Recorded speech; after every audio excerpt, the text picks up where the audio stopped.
Kia ora, everybody. Very warm welcome to the FSC's research briefing this morning, Wednesday the 3rd of May.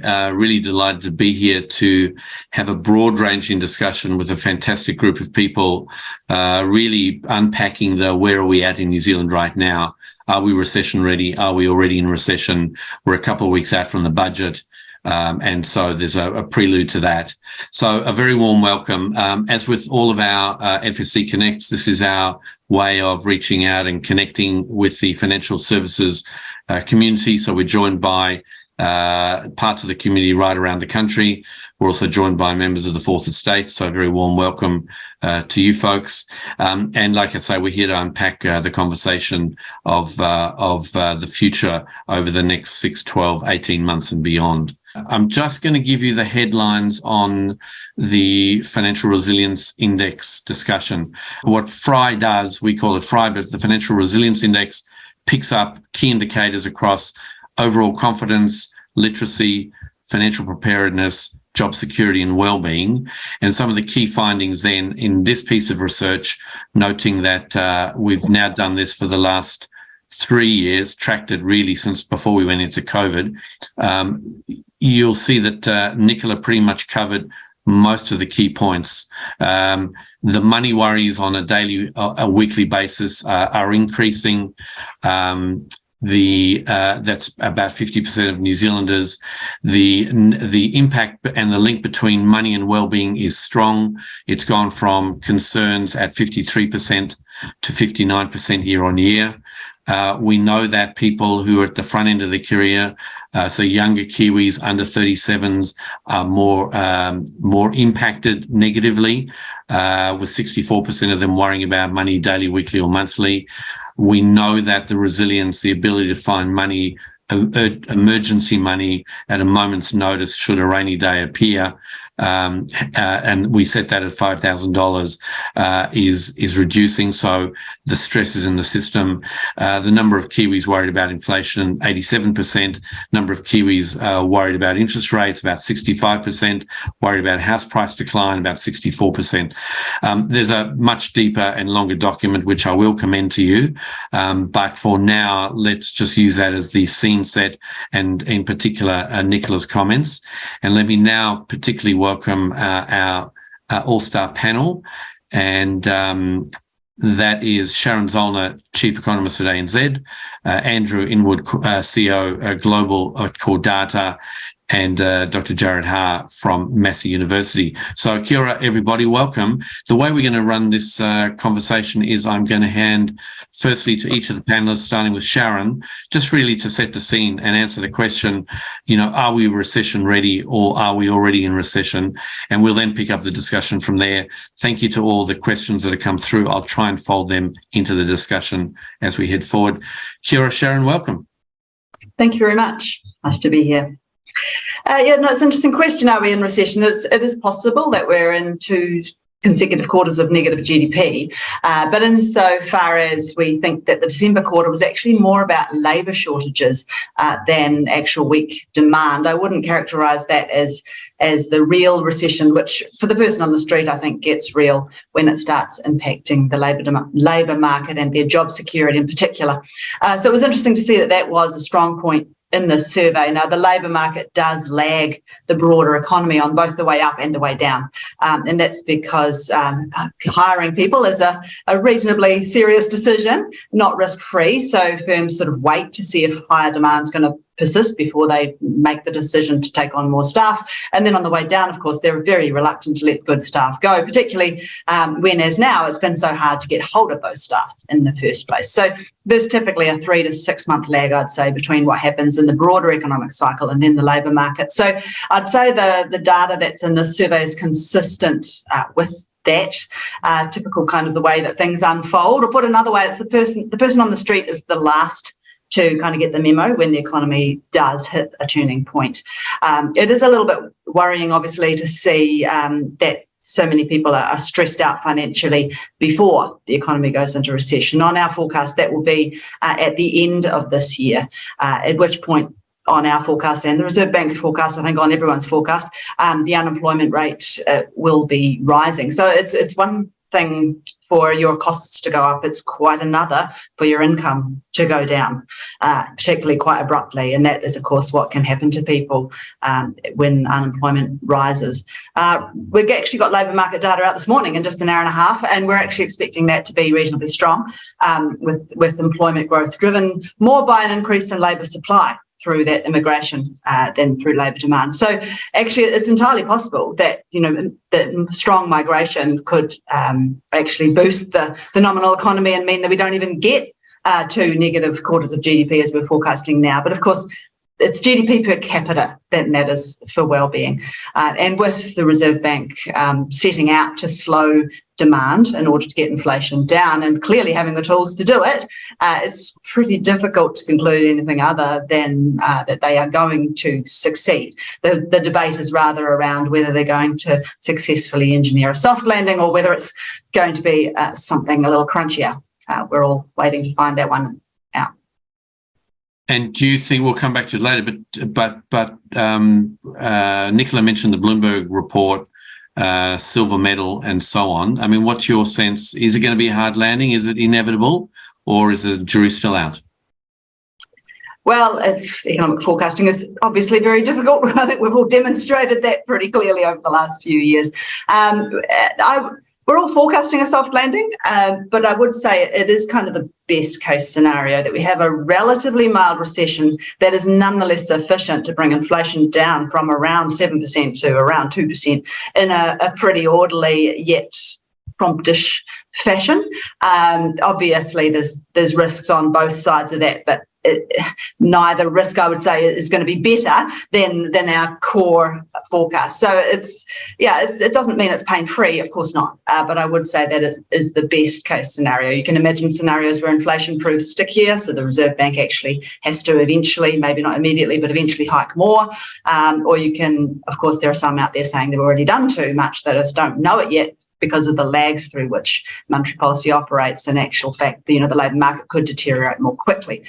I wouldn't say either of those scenarios is better than the general consensus at the moment, which is that we are going to manage a soft landing. Awesome. Thank you, Sharon. We'll come back. There's a bunch of questions on the Reserve Bank and the direction of travel, a couple of questions on the RBA in Australia lifting yesterday. So we might just bring that later. But Dr. Jarrod, welcome. Your take on the topic. Kia ora. Yeah, it's an interesting one, isn't it? We've been told we've had recession jammed down our throat. I thought for the last, almost the entire year, for many months, and I've just been wondering how much of a self-fulfilling prophecy this will turn out to be. That aside, I do think, and so my data is suggesting as well that the financial stress is really significant on well-being. So I study, I do about 1,000 employees a couple of times a year.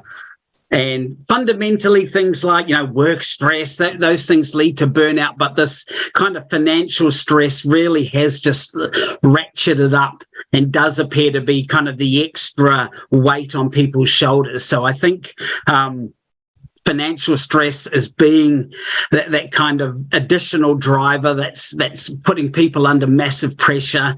My data suggests, though, that job insecurity is still relatively modest and stable, and this was at the end of last year. So I'm collecting data in a couple of weeks' time, trying to get a better sense of that, and in particular around the effects of AI on the job market, because it's now become such a huge element, at least in a public discourse note. So we do have kind of this new technology. It's maybe not new, but we're having a lot more, I think, attention towards the undermining of job security through technology. So there's additional strain on workers. I do think the one silver lining is around we still appear to be, I've talked to a number of CEOs and HR managers still struggling to capture good workers. So I do think there is still a maybe not a growth mindset, but there still is a need out there amongst employers around,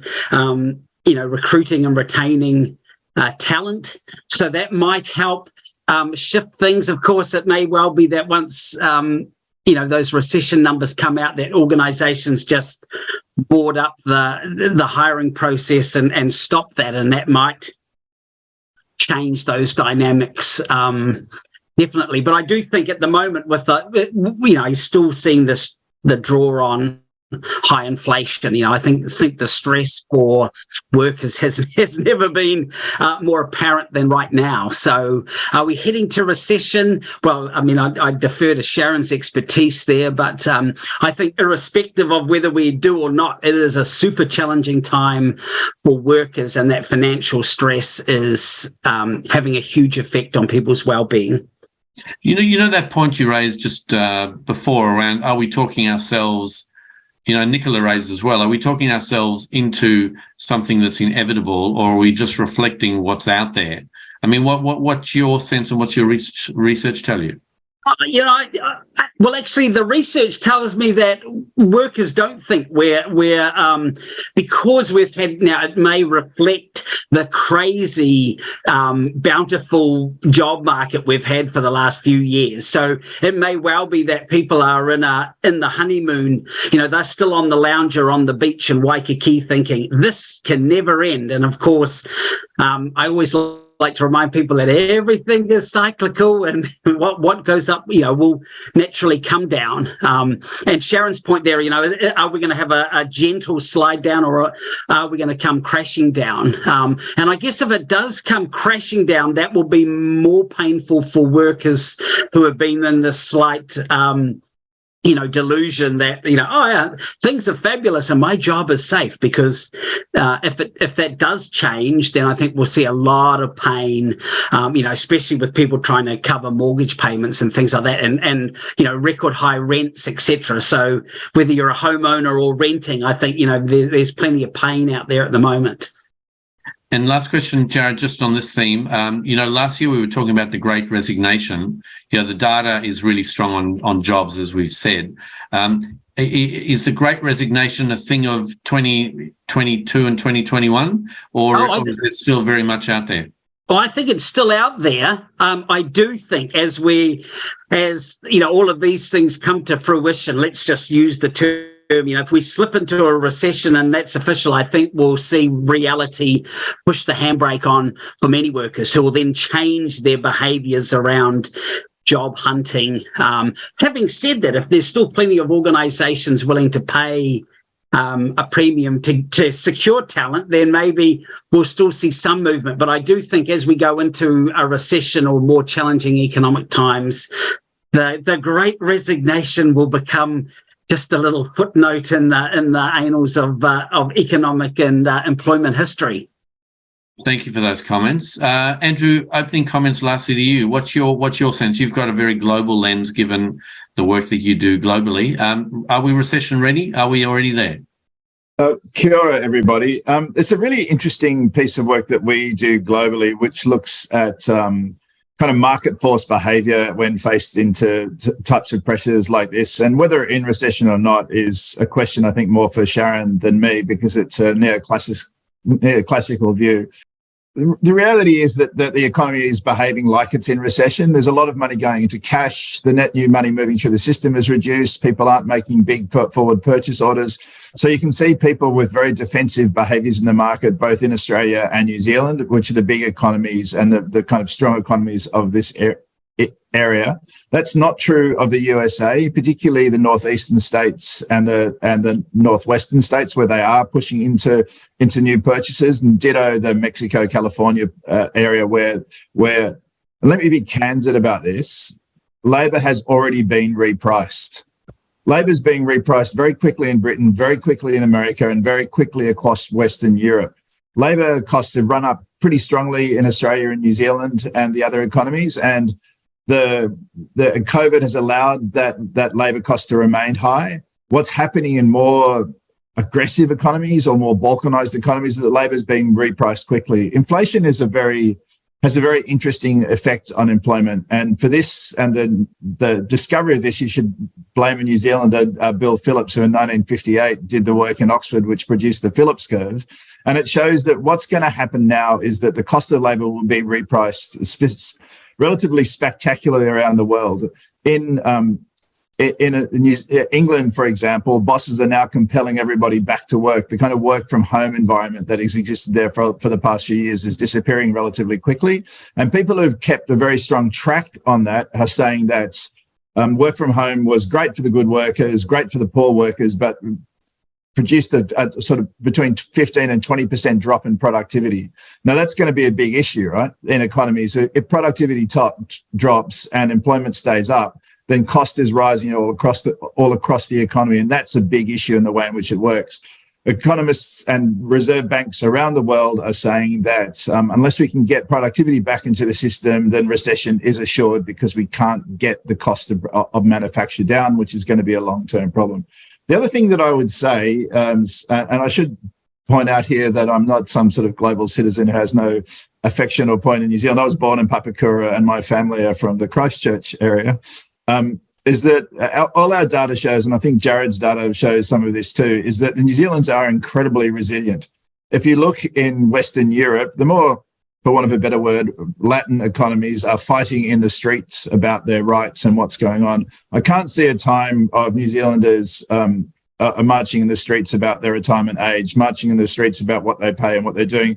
They've tended to be, through history, entirely resilient to these things. So you'd be a fool to bet against the resilience of New Zealanders.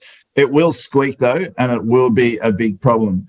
At I find New Zealand an interesting case because, working with Richard and the other people I work with, they were always paying close attention to it. More than any other economy in the world, it faces into microeconomic resilience, macroeconomic resilience, and now it's meteorological resilience, because those things have big impacts on the economy in the shape of New Zealand. Inflation is used by governments around the world as a way to reprice debt. That debt repricing is underway, and it tends to burn the poor. It actually advantages the asset owners because asset owners do very well out of inflation because assets rise in value. But it's very bad, as the minister pointed out, for people on fixed incomes. It's very bad on people who can't reprice their income quickly, like policemen, nurses, firefighters, and other people in those spaces. But it favours other people. So I think New Zealand will weather the storm, as it always weathers storms, with great resilience and character, but it's going to impact people, and the government needs to be focused on those people who are very squeezed about it. The cost of housing is a big issue. It ran up not ridiculously, it's far from me to comment on that, but it ran up very strongly, and that caused some pain, and people entered into that market with the expectation of that continuing are going to be squeezed hard, and that's going to be a problem for Sharon to solve, I think, Richard. Andrew, thanks for those. You and I were talking over the last couple of days and the last couple of years really about cash reserves and the amount of money sitting on the sidelines, kind of waiting to come in. I wonder whether you had any insight on that, particularly because this bit of research almost points to the second conversation we had, which is there a two-speed economy taking place here? Wonder if you could shed some light on that. So one of the things that I keep track on around the world is how much money, what percentage of global savings is being stored as cash rather than being invested. We're at insane highs in Australia. It's 21 cents in every dollar being saved as cash, which is, causing an interesting situation. It looks like New Zealand's really high as well, and I should throw to Sharon to comment on this more, but from the data that we're able to see, it's 20.3 cents in every dollar in New Zealand is being saved as cash, which is literally pulling money out of the system. So it's money which is not being invested, not being put to work, and potentially in an inflationary environment isn't the smartest thing to do. But it's a very strong confidence indicator, which means that people aren't confident in the future. So they're building up their buffers for potentially a time in the future, and also they're saying that they're insecure about what's going on. Now, how that plays out and how that moves forward is going to be something which is really driven by how the government communicates about what they're doing and the way in which they're investing. Not this research, but other research that we have done shows very clearly that the confidence in the government to deploy the assets is being reduced. The sentiment is that there's been a number of years of promises and not the outcomes that they've perhaps wanted, which the minister also pointed out. And it's a very interesting situation for what Marx called the bourgeoisie. He pointed out that inflation and taxation grind the bourgeoisie, don't really affect the poor and advantage the rich. And that's probably what's going on. So if we can find a way to help people have confidence in the future and start to deploy their assets, then inflation will be short-lived. But of course, then that sort of simply drives debt up as well. So that's a question for the government, really. Awesome. Thanks, Andrew. I will throw it to Sharon on that one, that savings conversation. Sharon, we were talking earlier in the week about, are we living beyond our means? And Nicola obviously spoke to that as well. Yeah, it's been an interesting observation to see, is that people have been saying in our consumer confidence survey that they're obviously not very confident at all, consistent with this survey overnight, but also that it's a terrible time to buy a major household item, and yet when you look at it, they have been spending. And I think actually you can explain that with a wonderful economics indicator called the misery index, which is a very simple thing. It's just the unemployment rate plus the inflation rate. You don't even have to weight them, just add them together. And if you flip that upside down, it pretty much explains the trajectory in consumer confidence. So it suggests that it is that rise in living costs that has driven that fall in consumer confidence. But inflation, while deeply annoying and actually a serious issue for those with very little spare buffer in their budget each week, it's not a reason not to spend all your money, whereas the fear of unemployment is. So essentially, I think that's why consumer confidence has overstated the weakness that was likely in the retail sector, because it hasn't sparked that saving motive, that fear of the future. As we saw, people are feeling very, very confident about their jobs. If that weren't the case, then that would be a reason to spend less and save more in terms of preparing for a recession. People don't seem to generally be in that mindset yet. They are spending less because more money is being sucked out of their pocket, both by inflation and by higher interest rates. But it's when households start en masse deciding they need to save more. Consumption is 60% of the economy. It tends to be very smooth, but it can have a huge impact on the economic cycle when people change their behaviour in that way. So, Sharon, what do you think, and Jarrod, I'm going to head to you after this as well, but what do you think will shift the dial? I mean, if confidence around employment is so strong and it's on every bit of data you look at, what will shift the dial? What's going to get people thinking that my future employment prospects are a whole lot worse than I thought they were, and then that starts to drive all the other behaviour? Yeah, well, it is kind of a stage, and the economy is clearly turning down. You can look at the forward indicators for demand. So our forecast implies that the unemployment rate is going to rise, and we're already starting to see that, see job losses in the likes of construction, which makes sense because construction is the most interest rate sensitive part of the economy. But over time, retail and hospitality are obviously also sectors that tend to have a lot of churn, a lot of business failures, because the barriers to entry are relatively low. So that tends to be a sector also where you'd think you'd see job losses sooner rather than later. And then, of course, there's a role for media as well. If the front page of the paper becomes all about job losses, then that will impact on people's perceived job security and therefore their choices that they're making. You mentioned, and Nicola mentioned, the immigration conversation, and I think our net migration has bounced back to pre-COVID levels. I mean, are these people coming into the roles in filling labour shortages? I mean, what's your outlook in sense of immigration and the trajectory for immigration to soften any demand blows? Yeah, well, we'll know more in about 45 minutes when the Q1 data comes out. But essentially our working assumption is that that is a very meaningful boost to labour supply, and that therefore employment growth was probably pretty solid in the first quarter of the year, without necessarily driving the unemployment rate a lot lower, because it's not from the existing pool of workers, it's new workers. Unfortunately, the migration numbers are now subject to enormous revision ever since we got rid of the departure cards. So it takes about 6 months for those numbers to settle down. So, but on the face of it, it does suggest that net immigration is running at around 100,000 pace, which is significantly stronger than we were forecasting. Now, of course, that boosts labour supply, but it also boosts demand. So from where the Reserve Bank sits, it's definitely a double-edged sword. They will not be relying on it to solve their inflation problem. In fact, they talked about it as a medium-term upside risk to both activity and inflation. So if it does pan out that way, if their impact on the housing market in particular, but demand more generally, outweighs the disinflationary impact on the labour market, then it could be a reason that interest rates need to go even higher, which of course would have cause more of a crunch for those who have high debt. We might come back to interest rate outlook in a moment, but Jarrod, your take on that employment question?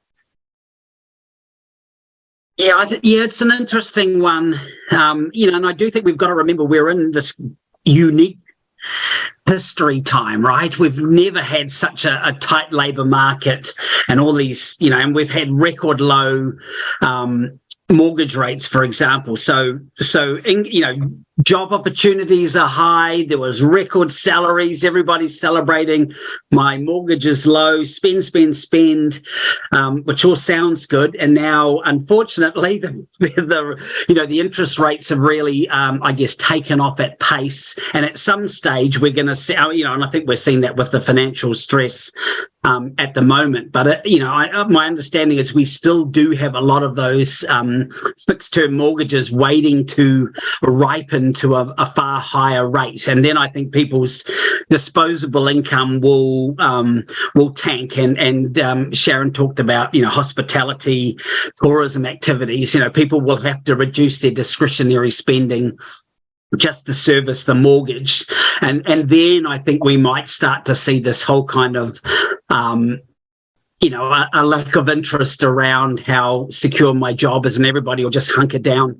So I do think we're in for some challenging times ahead. It's interesting that we have such an influx of workers, which might be a positive, although I do get the whole kind of perhaps medium-term negative on the economy around interest rates, I should say, and housing and demand and those kind of things, as we're trying to reduce inflationary pressures type thing. So, I think it's going to be a heck of a time in the next 6 months. It's going to be a challenging time with an election coming up, isn't it? As we get closer and closer to October, I think we may get I wouldn't be surprised if we get a more bleak picture starting to form, which may be an additional pressure for the sitting government at the moment.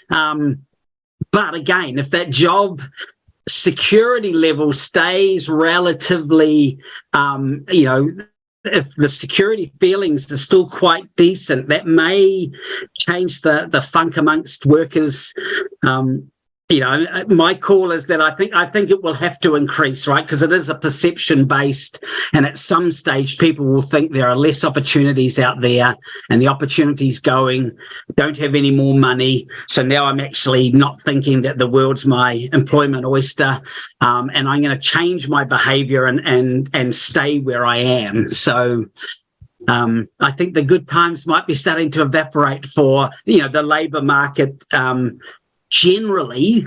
In general, but I do think there'll always be some kind of pockets of star employers who will always be able to leverage their expertise to some kind of benefit. Hey, just talking about star employers and the debate Andrew tossed on the table around productivity and the working from home. There's been a good conversation on the chat around that. I mean, what's your take? Are we forever in a hybrid world? Will employers flex their muscles and bring people back? Are we missing some productivity pieces here? Is that to me? Oh, sorry. That's to Jarrod. Yeah, I'll come to you. So my data would say 21, early 22, we were roughly 50-50 working from home in some form versus only in the office. And that had changed in May last year. And December last year to about 60% in the office. So I think we have seen a slight shift there. From a research perspective, there's lots of benefits from working from home amongst the workforce. So, I don't think it'll be the death of it. It may well be that we see that percentage shrink further and further. But, my personal thought might be those are organisations struggling and trying to do something that they think will be easy to control. And that might backfire if you've got a tight, if you've got a lack of talent, because I still think, my data would show that 2/3 of workers who are working remotely would change jobs if they're told that you no longer could. So, that's a double-edged sword for employers there. Yeah, awesome. Andrew, write a reply? Or insights? The evidence is clear on that. National Australia Bank this week in Australia compelled everyone to come into work JP Morgan globally is compelling everyone to come into work. The consulting companies in London are compelling to everyone to come back to work. I don't know what the future is. I'm running a hybrid model for my teams globally, but I work very closely with big superannuation firms in Australia and around the world, and they are finding it hard to employ people where they're not offering a hybrid model. But one of the conversations with the CEOs of one of Australia's biggest superannuation funds is he's told me on Friday that he's no longer hiring anyone who wants to work on a hybrid model. He's just saying, well, that's a deal breaker for us. So thank you very much. You can go and you'll find a job somewhere else. So there is a backlash against that.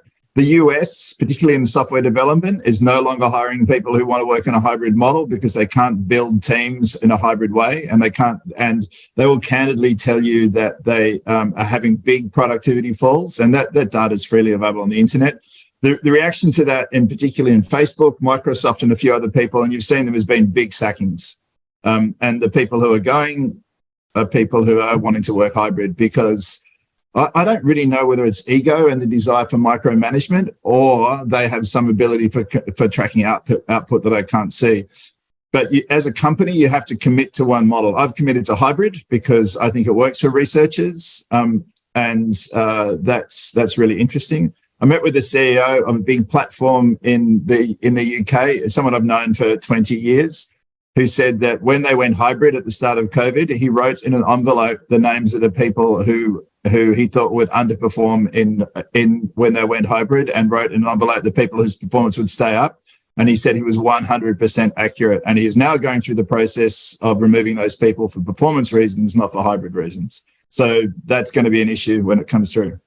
Interesting. I'm just going to, we've got a couple of minutes left. I just wanted to bring back the conversation, Sharon, to you and interest rate outlooks, and also the role of the Reserve Bank. There are a number of questions that turned up earlier. What is our outlook? The Aussies paused and then they raised yesterday. Obviously, the Reserve Bank's been kind of quite clear about the medicine we all need to take. What's your read on where that's heading? Yeah, so there's generally a consensus, which, Murphy's Law probably means we're all wrong, that the Reserve Bank and the Fed and, the RBA to some extent, they've all got one more hike in them and then they're going to be done, and they'll watch, worry and wait from there. I think that's quite plausible. The Reserve Bank has done a lot fast. The economy is turning. The labour market's still tight, but it always lags. And there's very good reasons to think that things are going to go their way. And the direct inflation indicators have turned down as well, though they've still got a very long way to go. But in terms of the risk profile, I think it's just good idea to remember what happened in 2007, 2008. The Reserve Bank thought they'd done enough. They paused, they watched, worried and wait, and the market decided they're done and was pricing cuts. They ended up hiking again. Another 50 points of hikes down the track, which wrong-footed everyone. And then, of course, something broke. It wasn't the Reserve Bank of New Zealand did it, but globally, of course, something broke quite spectacularly and interest rates went screaming lower. And there's plenty of people out there who think something kind of analogous could happen, that central banks will be forced to keep going until something breaks. And the big debate at the moment is around the US banking sector and whether that might be cracking. That is a pretty awkward kind of situation for central banks, those who have to predict central banks and those who have to live through the consequences of central bank decisions. It's not an easy environment at all, because there are quite hefty tail risks on both sides if they don't do enough or if they do too much. And, the windscreen is murky. They're not sure if their foot's on the accelerator or the brake. They don't know what the neutral OCR is. And the car doesn't even respond for like 6 to 12 months. So it's pretty difficult to do a precision park in that kind of environment. Thank you for that. Just people can see the poll results. 66% of this audience are saying Gen Y, millennials, 29 to 43s are most adversely impacted. So thanks for being in the poll question. And I think we had another question. I'm not sure if we're ready to post the results there, and then we're going to just wrap. Money worries, thinking about your clients. Daily 37%, weekly 35%, monthly 21%. So it's kind of interesting matching the data of 2,000 Kiwis out there with our audience of about 360, 370. So thank you for that. Folks, I'm going to close with one question to each of you. We'll go in reverse order. You're sitting here in 12 months' time. What's the outlook? I'll start with you, Andrew. Where have we been? How have we tracked? And has everything we've said today kind of more or less come true? Yeah, look, the conversation today has been on point. Everyone on the panel knows what they're talking about and it is mapping out the future. Where we've been is we've allowed ourselves to provide a situation of a kind of the great repricing of labour, which was first pointed out, and I'm sure everyone knows this by a man called Branko Milanovic in about 2017 that this was going to happen. That's washed through the economy. We've had the freeing up of sort of global coffers and allowing sort of low price money to move through the system and push down the kind of interest rates is kind of washed through the economy as well. And as Jarrod said, that's completely cyclical. The end of that cycle is over. Money is repricing. The cost of government spending is coming in. And since the most spectacular this example of governments using inflation to reprice debt is the Weimar Republic repaying the French. How we behave from here is going to be a really interesting balance, particularly for economies like New Zealand, which has a mix of agricultural, technical and other skills, and how they sort of find their place in the world market is going to be really challenging. I hesitate to say it. The economy is, in global terms, relatively thin because they just don't have the situation where they can lean on other things. Australia is blessed by being able to dig stuff up and basically ride on the coattails of the demand for steel. And New Zealand lacks that. What it does have, that many economies don't have, is a skilled labour force, a very kind of hard-working labour force, which on a kind of global level, and a very resilient people. But how it levers that into the world, I don't know. I agree very much with Sharon that the end of this cycle is most likely the back half of this year, and potentially, maybe if it's late, the first quarter of next year. And how we move on from there is going to be really interesting. It is a challenge for governments to suppress those kind of capital bubbles in the future. People who own assets love capital bubbles, and baby boomers currently, basically control the economy, and they've been massively advantaged by the house price boom and what that's meant to them. So they're going to give that up in a kind of hard-fought way. So governments have to juggle that. But the poll's right. The people who are in the earning phase of their years, those people between, let's say, 25 to 55, they're the ones who are going to get squeezed by this, and they really are important in making sure that they do have a strong future and a desire to be there. Because, I hesitate to say this, that I'm living in Sydney, and a bunch of my family have moved to Australia for economic reasons. It's pretty easy to jump on a jet and move to Australia where those problems don't exist, and you're still only an hour from home. So 2 hours from home. I apologise. So that's an interesting challenge for New Zealand. And with that, I'll leave it to go back to you, Richard. Great, thank you, Andrew. Great summary comments, Jarrod. Yes, kia ora. So in a year's time, I think the pain is over, and we're actually starting to think about enjoying things again. Maybe those interest rates have started to drop, and so spending is actually starting to turn back to some kind of normal. And I'm envisaging, Sharon's kind of maybe with a reduction anyhow for the rest of the year, and then starting to raise up. I think Andrew raises a great point about Australia. We saw a lot of talk about this last week about immigration options, their citizenship options.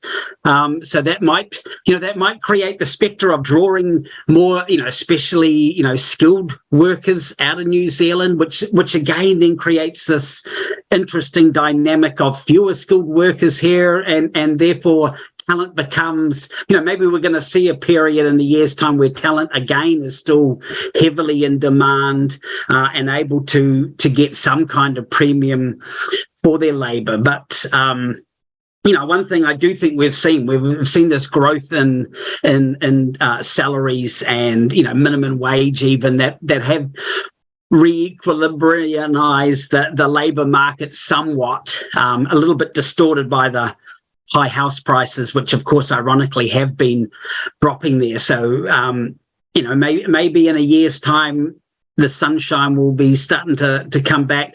and that financial stress would have dropped. Hopefully, I think it'll be in record levels by the end of the year and probably early 24. And so maybe by middle of 2024, we're looking at, things are starting to look a little bit happier, but it may well be that, those people with high debt have been severely burnt, and it might be less a celebration and more just breathing space. So I think we're in for there'll be some segments of society who will really struggle at the end of the year. Jarrod, thank you very much. And final comments to you, Sharon.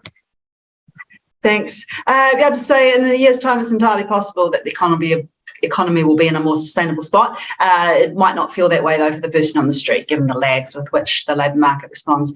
I think it is important to note that the counterfactual to beating inflation and raising rates is not carrying on as we were. We have been living beyond our means for a significant time, with both monetary and fiscal policy encouraging that. And you can see it not only in the inflation rate, but also in the likes of the current account deficit, which at 8.9% of GDP is basically the national equivalent of a whopping credit card bill. So we do need to get on a more sustainable path, quite aside from the question of where inflation is. But I'd like to actually end on a positive note.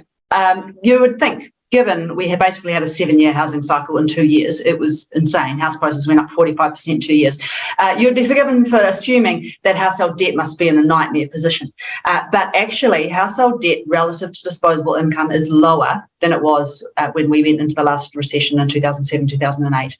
And that's partly because bank lending has been more prudent than it was in the run-up to the GFC, but it's largely because household income growth has been spectacular. The employment rate, the proportion of the working age population that is in paid employment, is at record highs.